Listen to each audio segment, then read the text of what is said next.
કે હંધાય ખેડૂત મિત્રોને મારા રામ રામ ને સીતારામ. હું છું યશ ઠુમર, તિરુપતિ એગ્રો સેન્ટર ગોંડલ. આજે આપણે ખાસ કરીને આ વિડીયો એ માટેથી બનાવ્યો છે કે જે ખેડૂત મિત્રોને ખેતીની અંદર ક્યાંક ને ક્યાંક રુચિ હોય છે, ક્યાંક ને ક્યાંક રસ ધરાવતા હોય છે અને કાયમના માટે નવું નવું એવું જાણવાની જિજ્ઞાસા રાખતા હોય છે કે ભાઈ આપણે આપણા ખેતરની અંદરથી વધુમાં વધુ ઉત્પાદન કેવી રીતના લઈ શકીએ, તેમજ જે ગુણવત્તાવાળું ઉત્પાદન જે છે એ આપણે આપણી જમીનની અંદરથી કેવી રીતના લઈ શકીએ. તો તેના માટેથી ખાસ કરીને આપણે આજે આ વિડીયો બનાવ્યો છે કે ભાઈ મગફળીનું વાવેતર કરવા જે ખેડૂત મિત્રો જઈ રહ્યા છે તે પાયાથી લઈ અને પાકે ત્યાં સુધી એવી રીતે કઈ માવજત કરે કે જેનાથી સારામાં સારું ઉત્પાદન મળે, ત્યારબાદ ગુણવત્તાવાળું ઉત્પાદન મળે અને જે સરવાળે ક્યાંક ને ક્યાંક ખેડૂતોને જે છે એ સારા ભાવ મળે, જેનાથી સારામાં સારું વળતર જે આપણી જમીનની અંદરથી લઈ શકે. તો શરૂઆત કરીએ કે ભાઈ મગફળીના પાકના પાયાની અંદર કયું ખાતર વાવવું. યશભાઈ, તો પાયાની અંદર ખાતર વાવવા વિશેનો જે આપણે જે ઊંડાણપૂર્વક એક વિડીયો બનાવ્યો છે તે આપણી યુટ્યુબ ચેનલની અંદર છે, તે જઈને જોઈ શકો છો.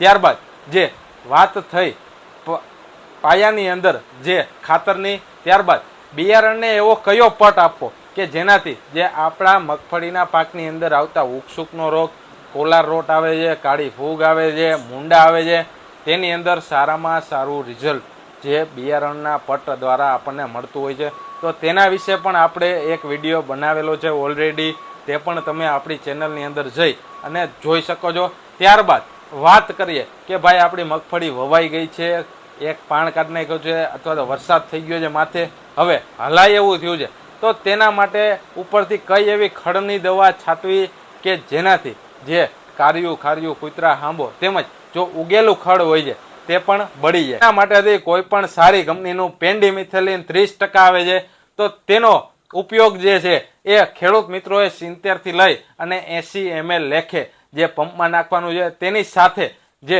પેરાક્વાટ ડાયક્લોરાઇડ કરીને ટેકનિકલ આવે છે, ખેડૂત મિત્રો જેને ગ્રામોક્ઝોન, સફાયો, એસિડ એવી રીતના ઓળખતા હોય છે, તેનો પણ પ્રતિ પંપ 70 થી 80 ml નો ડોઝ રાખી અને જો આ બંને દવાનો છંટકાવ કરશો તો ખૂબ સારું રિઝલ્ટ જે છે એ તમને ખડનો ઉગાવા તેમજ જે ઉગ્યું છે એ ખડની સામે મળશે.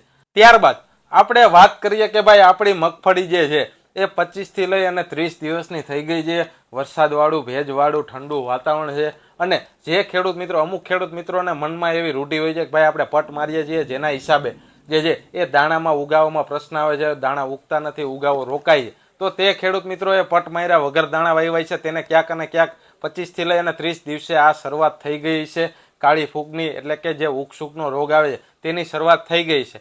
તો તેની માટેથી ને જે સુડોમોનાસ કરીને બેક્ટેરિયા આવે છે કાળી ફૂગના, તેનો જે કંપનીનું માપ હોય છે પ્રતિ એકર 1 કિલો લેખે, તેનો જે છે એ માટી સાથે ભેળવીને અથવા તો પાણી સાથે જો પિયત આપવાના હોય તો ભેળવીને આપી શકો છો. ત્યારબાદ જે છે એની સાથે જો સફેદ ફૂગ હોય અથવા તો અન્ય કોઈ પણ જમીનજન્ય જે ફૂગ હોય તેના માટેથીને જે એજી ગોલ્ડ કરીને એક બેક્ટેરિયા આવે છે, તેના પણ ખૂબ સારા રિઝલ્ટ આગલા વર્ષે ખેડૂત મિત્રો દ્વારા લેવામાં આવ્યા હતા. તેનો પ્રતિ એકર એટલે કે 3 વીઘાની અંદર 600 ગ્રામનો જે છે એ વપરાશ કરવાનો છે. ત્યારબાદ જો આપણે વાત કરીએ કે ભાઈ 30 થી 35 અથવા તો 40 દિવસે જ્યારે પૂરતી ખાતર કરવાનું આવે મગફળીની અંદર, તો તેના માટેથીને જે પોલી હેલાઇટ કરીને એક ખાતર આવે છે IPL કંપનીનું, જે કંપનીનું મ્યુરેટ ઓફ પોટાશ એટલે કે પોટાશ મોરસ્યું આવે છે તે જ કંપનીનું પોલી હેલાઇટ ખાતર આવે છે. તેને 1 એકરની અંદર 25 કિલો નાખવાનું છે. તેની અંદર શું આવે છે તો કેલ્શિયમ આવે છે, મેગ્નેશિયમ આવે છે, સલ્ફર આવે છે અને પોટાશ આવે છે. આને પૂરતી ખાતર તરીકે આપણે 40 થી લઈ અને 35 દિવસે વાપરવાનું છે. તેની સાથે જે સિગ્મા ક્રોપ સાયન્સનું ઇમ્પ્રૂવ કરીને ઓર્ગેનિક ખાતર આવે છે, હ્યુમિક એસિડ આવે છે, ફુલવિક એસિડ આવે છે, એમિનો એસિડ આવે છે, સીવીડ આવે છે, આ રીતના કન્ટેન્ટ જે ખેડૂત મિત્રોને મગફળી પીળી પડતી હોય તે જરૂર અને જરૂરથી આનો વપરાશ કરે. ત્યારબાદ જે છે એ આની સાથે 20-20-0-13 ખાતર આવે છે, તેને વીઘે 10 થી લઈ અને 15 કિલો સુધીની જે છે એ માપ રાખી આ ત્રણેય ખાતરને ભેગા કરી અને પૂરતી ખાતર તરીકે આપણા મગફળીના પાકની અંદર વાપરવાના છે. ત્યારબાદ અવસ્થા આવશે 35 થી લઈ અને 40 દિવસે એટલે કે ફૂલ અવસ્થા.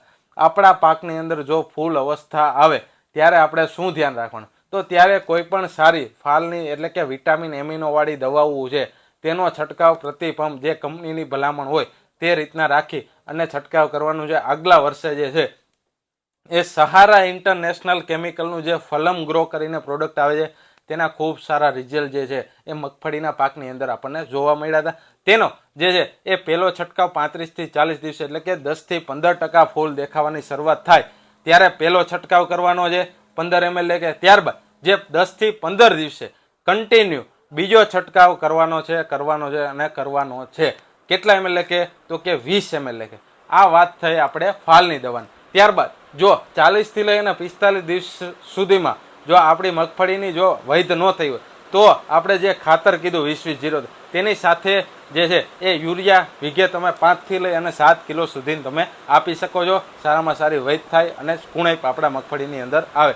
ત્યારબાદ જો આપણી મગફળીની વૃદ્ધિ એકદમ ઝડપી થઈ હોય, વૈધે ચડી ગઈ હોય, વૈધ અટકાવી પડવાની જરૂર હોય તો તેની અંદર કોઈ પણ સારી કંપનીનું પાકલો બ્યુટાજોલ 23% અથવા તો 40%, આ બે સેગમેન્ટ આવે છે. બેમાંથી કોઈ પણ એક મોલિક્યુલ લઈ અને તેને જે છે એ કોઈ પણ દવા આપણે ઈયળની છાંટતા હોય અથવા તો ફૂગની છાંટતા હોય તેની સાથે છાંટી દેવાની છે. ત્યારબાદ આની સાથે જે છે એ કોઈ પણ સારું ફૂગનાશક એમાં એડ કરી દેવાનું છે કે શરૂઆતની અંદર જો પ્રોપિકોનાઝોલ 25% જે ઝેર આવે છે તેનો 20 થી 25 ml લેખે જો મગફળીની અંદર છાંટવામાં આવશે તો કલરથી લઈ અને જે છે એ ઉપર જે ગેરુ ટીકા ફૂગ આવતી હોય તેમાં ખૂબ સારું રિઝલ્ટ જે જોવા મળશે.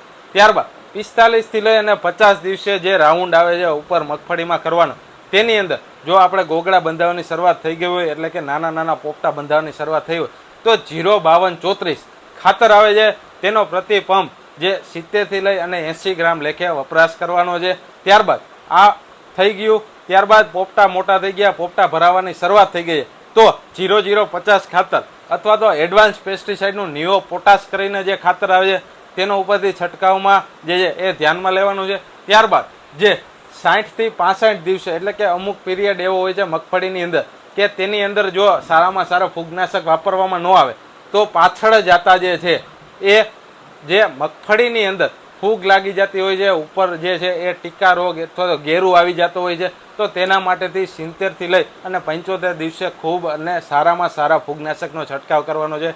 જેવા કે બાયર કંપનીનું નેટિવ આવે છે, BSF કંપનીનું પ્રાયોગઝર આવે છે, જે ક્રિસ્ટલ કંપનીનું મેન્ટર આવે છે. આવા સારા સારા ફૂગનાશકનો જો તમે ઉપયોગ કરશો તો આપણે જે છે એ પાછળ જતા ગેરુ ટીકા જે આવે છે તેનાથી ખૂબ સારું રિઝલ્ટ આપણને આગળ એડવાન્સમાં જ મળશે. ત્યારબાદ વાત કરીએ કે ભાઈ 60 થી લઈ અને 70-75 દિવસે જ્યારે મગફળી જે 2.5-3 મહિનાની થાય ત્યારે કયું ખાતર નાખવું તો કેલ્શિયમ નાઇટ્રાઇટ કરીને ખાતર આવે છે કે જેની અંદર કેલ્શિયમ અને નાઇટ્રોજન આ બે તત્વો આવે છે. તેની સાથે જે એગ્રોસેલ કંપનીનું મહાલાભ ખાતર આવે છે જે દાણેદાર ખાતર આવે છે તેને વીઘે 3 થી 4 કિલો કે જેની અંદર સલ્ફર આવે છે, મેગ્નેશિયમ આવે છે અને પોટાશ આવે છે. આ બે ખાતર ભેગા કરી અને મગફળીના પાકની અંદર આપી દેશો ત્યારે ખેડૂત મિત્રોને મોટા ભાગને મૂંઝવતો એક પ્રશ્ન હોય છે કે ભાઈ આપણી મગફળી ડૂચો મારી ગઈ છે, બે હાયર વચ્ચે અંતર રહ્યું નથી તો આ ખાતર કેવી રીતના કામ કરશે. તો આ બે ખાતર જે હું બોલ્યો એ બંને ખાતર દાણેદાર આવે છે, 100% વોટર સોલ્યુબલ આવે છે તો તેને પાણી સાથે પિયતમાં પણ આપી શકો છો. ત્યારબાદ જો પિયતમાં આપવાની વ્યવસ્થા ન થઈ શકે એમ તો ઉપરથી જે પૂરતી ખાતર આપણે જેવી રીતના પૂંખીને આપતા હોય તો પૂંખીને પણ તમે આપી શકો છો. દાણેદાર હોવાથી એ નીચે એની રીતે જ ઉતરી જશે અને પાંદડા ઉપર પડશે તો તેની બર્નિંગ ઇફેક્ટ જે છે એ આપણને જોવા મળશે નહીં.